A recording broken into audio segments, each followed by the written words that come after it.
அன்பு உள்ளங்களே, அனைவருக்கும் வணக்கம். இந்த சிரஞ்சீவிகள் என்று கேள்விப்பட்டிருப்பீர்கள். இந்த சிரஞ்சீவிகள் என்பவர்கள் அவர்களுடைய உடலோடு எப்பொழுதும் இறந்து விடாமல் உடலோடு வாழ்பவர்கள். அவர்கள்தான் சிரஞ்சீவிகள்.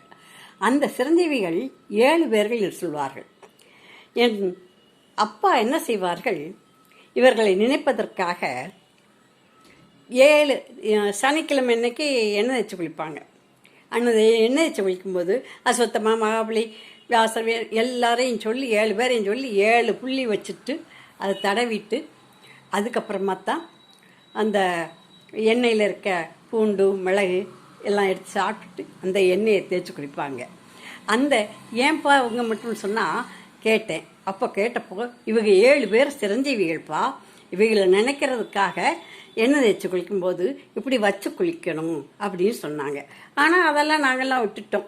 அந்த சிரஞ்சீவிகள் 7 பேர் யாரு அப்படின்னு பார்ப்போமா?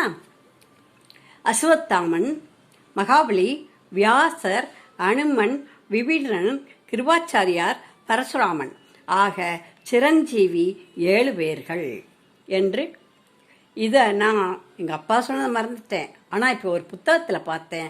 அதனால அந்த சிரஞ்சீவிகள் 7 பேரையும் எல்லோரும் தெரிஞ்சுக்கட்டுமே அப்படின்னு சொல்லி சொல்கிறேன். நன்றி, வணக்கம். தெரிந்து கொள்வோம்.